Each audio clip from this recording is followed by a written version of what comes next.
Halo, selamat pagi anak-anak. Selamat bertemu kembali kita di pembelajaran IPS kita pada pagi hari ini ya. Nah, tentu Ibu berharap kita semuanya dalam keadaan sehat tanpa kekurangan suatu apapun. Oke, baik, kita lanjutkan materi pembelajaran kita. Kita masih tetap membahas mengenai bab 3 dengan judul yang sama ya, seperti pertemuan yang lalu.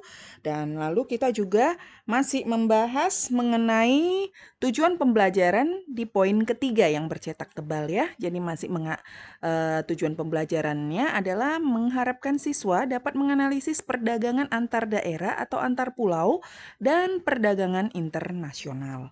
Ya, nah jadi seperti yang sudah kamu ketahui, kalau pertemuan kita yang terakhir kita sudah sampai membahas mengenai perdagangan antar negara atau perdagangan internasional.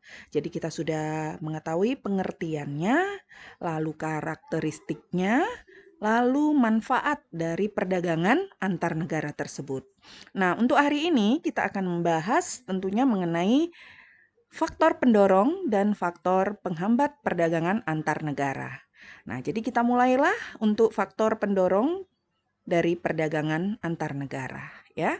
Nah, jadi adapun faktor pendorong perdagangan antar negara, nah itu yang pertama adalah karena adanya perbedaan sumber daya alam ya.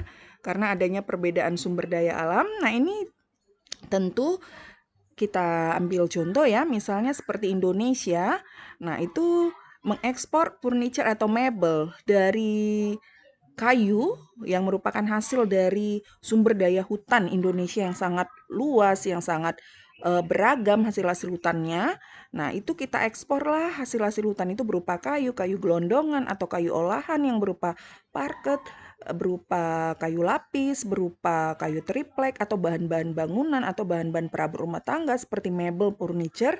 Misalnya kita ekspor salah satunya ya ke Jepang ya.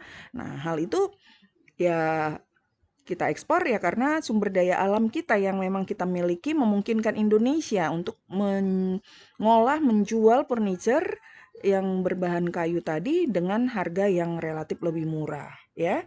Nah, jadi itu dia. Nah, sebaliknya dari Jepang juga kita mengimpor atau Jepang mengekspor otomotif, baik itu mobil maupun sepeda motor dalam jumlah yang banyak ya, diekspor ke Indonesia dan mereka juga mampu memproduksinya dalam jumlah yang banyak.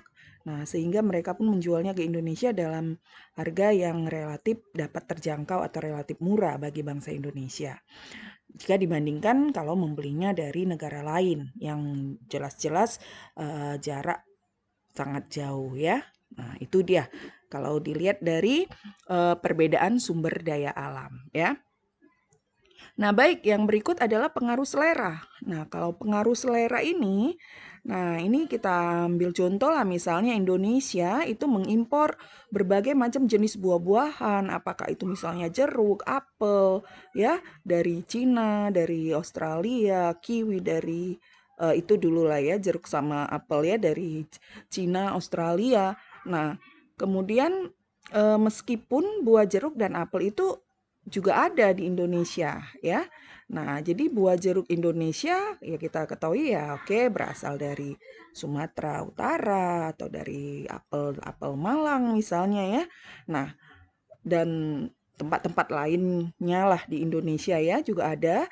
Nah, namun sebagian orang Indonesia itu banyak juga yang memiliki selera atau menyukai jeruk ataupun apel yang berasal dari Cina ataupun Australia. Nah, sehingga akhirnya ya perlu untuk mendatangkan atau mengimpor dari negara-negara tersebut. Nah, itulah karena faktor selera ya, makanya terjadilah faktor pendorong perdagangan antar negara. Nah, kemudian yang ketiga adalah berhubungan dengan penghematan biaya produksi. Nah, jadi perdagangan antar negara memungkinkan suatu negara dapat memasarkan hasil produksinya ke berbagai negara. Ya, negara tersebut bisa jadi mampu menghasilkan barang dalam jumlah besar sehingga dapat menurunkan biaya produksi. Nah, barang yang diproduksi dalam jumlah besar, nah itu akan lebih mudah, lebih murah ya, lebih murah daripada dalam jumlah yang relatif kecil. Nah, tentu dalam jumlah yang relatif kecil jelas lebih mahal harganya karena biaya produksinya juga lebih besar gitu ya. Nah, dibandingkan dalam jumlah yang relatif lebih banyak gitu eh, jumlah yang diproduksi gitu ya.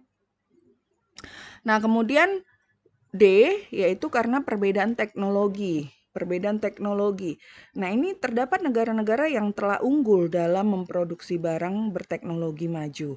Nah, sebaliknya sebagian negara di dunia ya masih masih belum mampu menerapkan teknologi maju.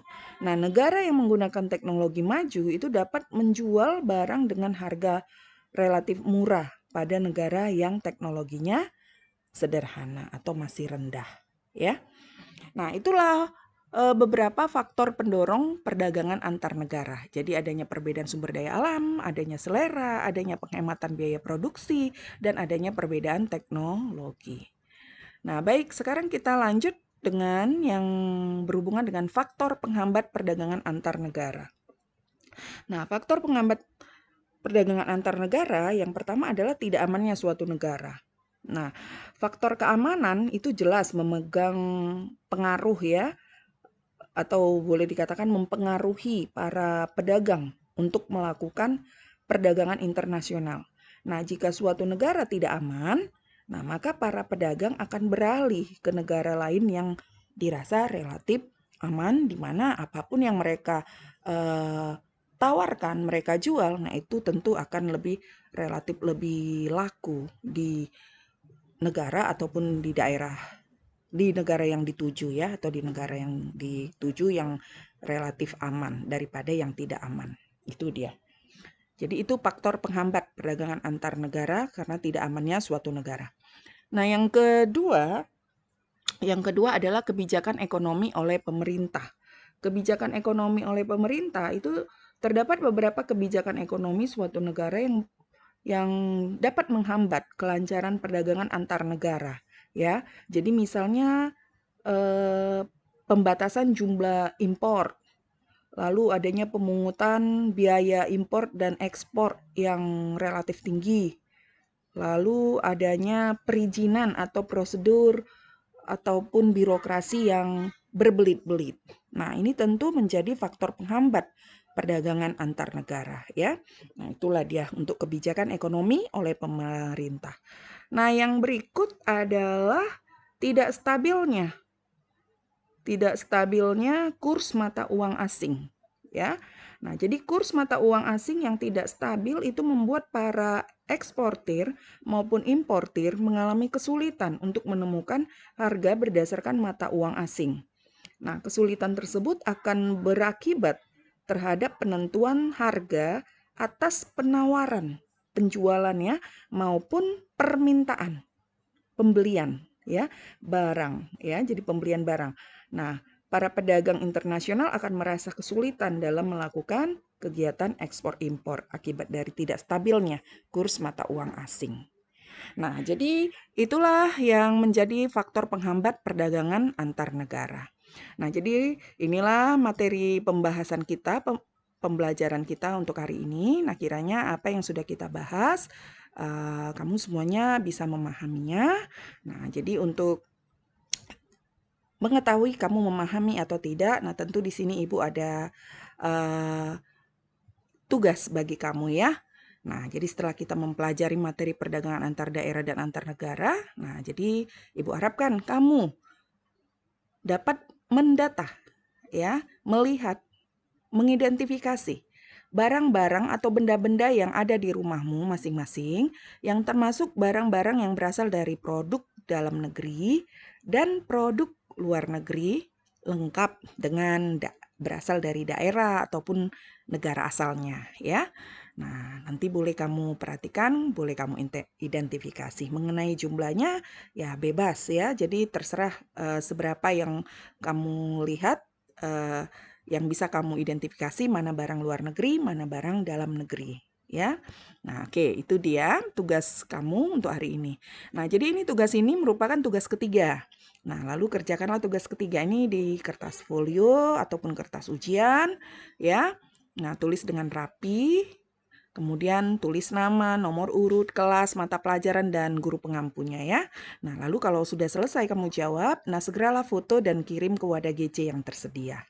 Oke, baik anak-anak, inilah materi kita untuk hari ini dan penugasan untuk hari ini. Lakukanlah setelah selesai video ini, lakukan langsung. Nah, lalu setelah selesai nanti boleh langsung kirim ke GC ya. Nah, oke, baik, selamat belajar, selamat mengerjakan tugasnya. Salam sehat dan Ibu ucapkan terima kasih atas perhatiannya.